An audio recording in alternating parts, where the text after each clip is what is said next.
তাদের দেশে আমরা হইতে পারত।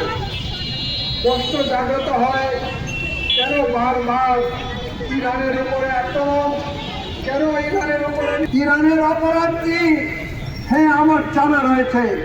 ইরানের অপরাধ হচ্ছে এটা যে তারা সোনার থেকে শিক্ষা নিয়েছে, তারা ইমামে হুসাইন আলাইহিস সালামের শাহাদাত থেকে শিক্ষা নিয়েছে।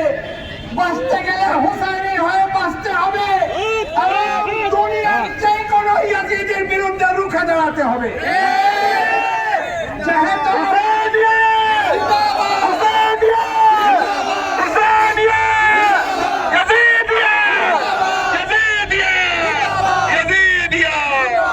যেহেতু হুসাইনি শিক্ষায় আমার নেতা শহীদ কেন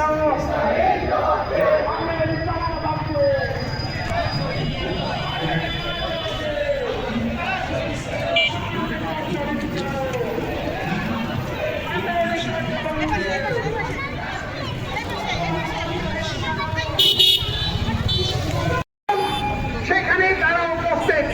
এই কারণে এমন এক অবস্থায় তাদেরকে নিয়ে যাওয়া হচ্ছে যে ফিলিস্তিনিদের স্বাধীন কোনো রাষ্ট্র নেই, তারা তাদের দেশে বিয়ে হতে চলেছে, তাদের শিশু কন্যাদেরকে শহীদ করা হচ্ছে। কিছুদিন আগেই আপনারা দেখেছেন 70 প্রতিক্রিয়া না দেখিয়ে নীরব রয়েছে। ইরান বিপ্লব সফলতার পর ইরান ফিলিস্তিনিদেরকে বলেছিল, তোমরা একা নয়,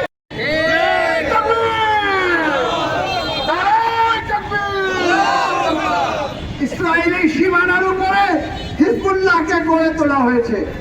এই কারণে ইরানের তারা শত্রু হয়ে দাঁড়িয়েছে। ইরান যতই শত্রুতা হোক না কেন, হুসাইনিয়াদের চেতনা থেকে বিন্দু মাত্র সরে যেতে পারে না। তারা জীবন উৎসর্গ করে দেবে ইমামে হুসাইনের মতন।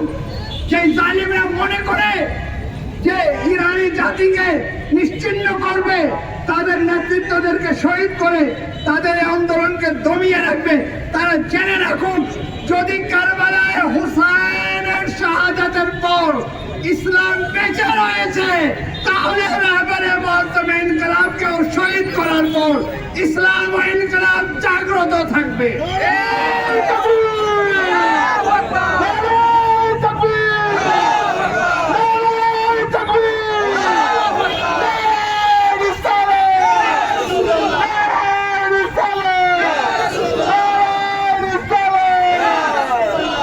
যখন কারবালা ইসলামকে ধ্বংস করা সম্ভব হয়নি, আর ইসলামকে ধ্বংস করা সম্ভব না।